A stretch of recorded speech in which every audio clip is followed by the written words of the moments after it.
देखिए, आज जो मुद्दा है मुख्य रूप से बिहार के 1.5 करोड़ जीविका दीदियों और 1.5 लाख जीविका कैडरों के सवाल को लेकर हम लोग आज यहाँ इकट्ठा हुए हैं। सवाल यह है कि बिहार सरकार के मुखिया माननीय श्री नीतीश कुमार जी एक तरफ बिहार में महिला सशक्तिकरण की बात करती है, लेकिन दूसरी तरफ उन जीविका परियोजना में काम करने वाले जो कैडर हैं, 1.5 लाख कैडर हैं, उनके हाथों में कटोरा थमा दिया गया है कि आप जो काम करते हैं उसके बदले भीख मांगे। ये कहीं से भी न्यायोचित नहीं है। इसकी मुखालफत हम लोग पिछले 35 दिनों में हड़ताल के माध्यम से कर रहे हैं और ये हड़ताल और ये मुखालफत, ये सरकार का प्रतिकार लगातार जारी रहेगा। हम लोग लगातार सरकार को एक चैलेंज दे रहे हैं कि जिस जीविका दीदियों के भरोसे आप सत्ता में वापसी करते हैं, उसी जीविका दीदियों के साथ आज ये सौतेला व्यवहार क्यों? उनको वाजिब काम का वाजिब दाम मिलना चाहिए, उनको अपनी पहचान मिलनी चाहिए और उनको अपनी सम्मान मिलना चाहिए। इसी मुद्दे को लेकर आज का यह प्रेस कॉन्फ्रेंस आयोजित किया गया है। प्रदीप जी, आप लगातार आरोप लगाते हैं, आप यह भी कहते हैं कि जीविका से बड़ा घोटाला नहीं हुआ है। अगर इसके बारे में तह खुले तो बहुत बड़ा घोटाला निकलेगा, तो आखिर आधार क्या है? देखिए, ये सच्चाई है कि जीविका एक प्राइवेट लिमिटेड ऑर्गेनाइजेशन की तरह काम कर रही है, जो सरकार के इशारे पे काम करती है। आपको जान के आश्चर्य होगा कि मैं तमाम मीडिया कर्मियों से भी कहता हूं कि जीविका के फंडिंग सिस्टम को आज तक ना मीडिया समझ पाई है, ना आम जनता समझ पाई है। जीविका में जो लोग काम कर रहे हैं वही समझ पा रहे हैं। तो फंडिंग सिस्टम को जिस दिन समझ जाएंगे, जीविका का जो घोटाला है, जो गड़बड़ी है, यहाँ तक कि जीविका में जो पैसे हैं बिहार के ग्रामीण गरीब महिलाओं के लिए है, उस पैसे का सूबे के मुखिया के राजनीतिक कार्यक्रमों में खर्च होता है, ये भी अपने आप में एक बड़ा घोटाला है। जो पैसा बिहार के ग्रामीण गरीब महिलाओं के उत्थान के लिए खर्च होना चाहिए था, वो नीतीश कुमार के रैलियों में खर्च होते हैं।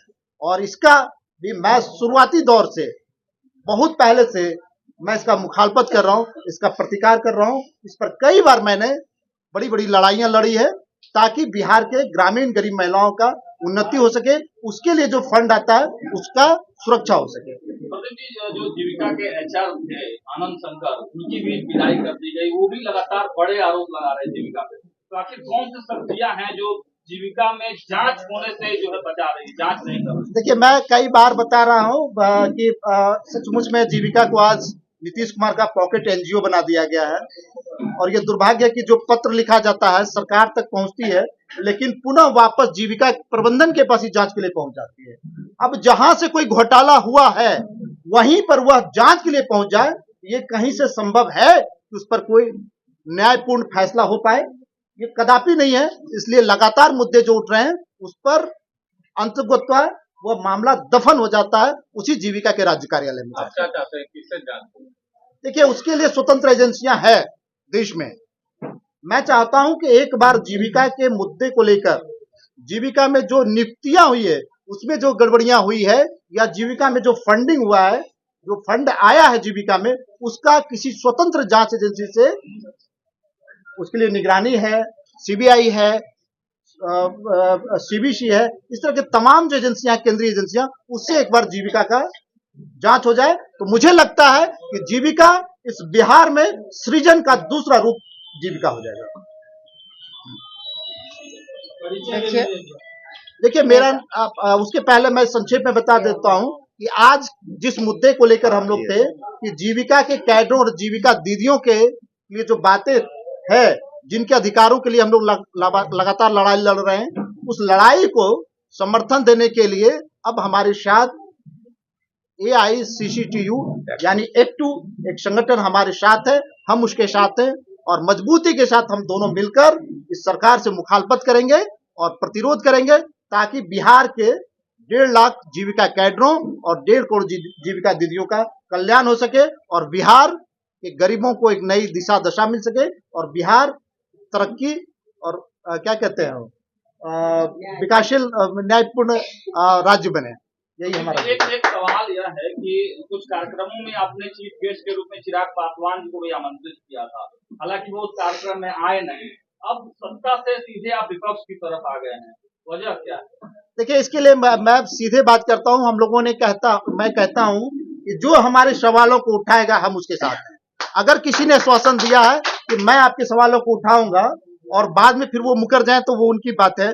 अगर हमारे साथ अभी जो लोग हैं हमारे मुद्दों को उठाने के लिए, बिहार के ग्रामीण गरीब महिलाओं के मुद्दे को उठाने के लिए, हम उसके साथ हैं। हम किसी सरकार के साथ नहीं है, किसी राजनीतिक पार्टियों के साथ नहीं है, बल्कि हमारा है कि जो राजनीतिक दल या जो भी संगठन हमारे मुद्दे को उठाएगा हम उसके साथ हैं। आश्वासन दिए थे उठाने के लिए, जरूर दिए थे, नहीं उठाए। क्या आप लोग बैठक किए हैं, क्या कुछ निर्णय लिया गया है, कुछ आंदोलन की रूपरेखा भी तैयार की गई है? बिल्कुल। देखिए, जो आज की बैठक हुई, आंदोलन हमारी मांगों को पूरा होने तक अनवरत जारी रहेगा और मुझे लगता है कि एक बड़े संगठन का, AICCTU का हम लोगों को समर्थन मिला है। हम लोग इस आंदोलन को अनवरत जारी रखेंगे और सरकार को झुका के दम हिलेंगे और हमारी मांगे पूरी होगी। मुझे पूरा विश्वास है। आज इस बैठक के बाद आंदोलन को अनवरत जारी रखने का फैसला किया गया है और अब आज इस बैठक में यह भी निर्णय हुआ है कि अब हम लोग बिहार प्रदेश जीविका कैडर संघ और AICCTU साथ मिलकर काम करेंगे और गरीबों को हक हर कुछ दिला के रहेंगे। प्रेस कॉन्फ्रेंस बुलाया है, इससे पहले हम लोग की बैठक हुई। बैठक में क्या क्या चर्चा हुआ ये आप लोग को बताया गया है और all India council for trade union AICCTU से संबद्धता के साथ जो जीविका कैडर संघ, बिहार प्रदेश जीविका कैडर संघ है, वो उसी रफ्तार में बल्कि और तीखा धारदार आंदोलन करने की तरफ हम लोग बढ़ेंगे। बिहार के साथ दुर्भाग्य ये है कि बिहार सरकार ने अभी जो कास्ट सर्वे का रिपोर्ट लाया और जिसमें सरकार ने कहा कि 6000 से कम आमदनी वाले ये जो 94 लाख परिवार हैं वो महागरीब हैं। लेकिन दुर्भाग्य देखिए कि नीतीश जी के सरकार का काम करने वाले लोग भी 6000 से कम आमदनी वाले लोग, और उसी में एक जीविका के कैडर भी हैं। अभी तक सरकार इनको नाम मात्र का मानदेय देती थी और उसको भी पिछले दिनों 2 सितंबर के दिन सर्कुलर लाके सरकार ने विड्रॉ कर लिया और ये कहा कि जीविका कैडर जो हैं वो उन ग्रामीण महिलाओं से पैसा लेंगी, कंट्रीब्यूशन लेंगी जिनके ऊपर पहले से ही कर्ज का बोझ बना हुआ है। तो जो गरीब ग्रामीण महिलाएं हैं उनके कल्याण के नाम से जीविका बना, लेकिन उनके कल्याण के बजाय केवल सरकार का और सरकारी दलों का कल्याण हो रहा है। इसीलिए एक रेडिकल ट्रेड यूनियन के साथ मिलकर के जीविका का आंदोलन आगे बढ़ेगा और हमारा कोशिश होगा कि आने वाले समय में बिहार के अंदर जीविका का मुद्दा इतना महत्वपूर्ण हो जाए कि कोई भी राजनीतिक दल, कोई भी राजनीतिक व्यक्ति जीविका के ऊपर बगैर अपना पक्ष रखे बिहार के अंदर राजनीति नहीं शुरू कर सकते। ये प्रमुख सवाल हम लोग बनाने जा रहे हैं और उसी दिशा में हम लोग की तैयारी चलेगी। आज हम लोगों ने ये एफिलिएशन वाला काम कर लिया है और बहुत ही जल्द हम लोग बैठ करके आगे का जो मोड ऑफ प्रोटेस्ट हम लोग का होगा उसको भी हम लोग तय करेंगे, फिर आप लोग को सूचना दिया जाएगा।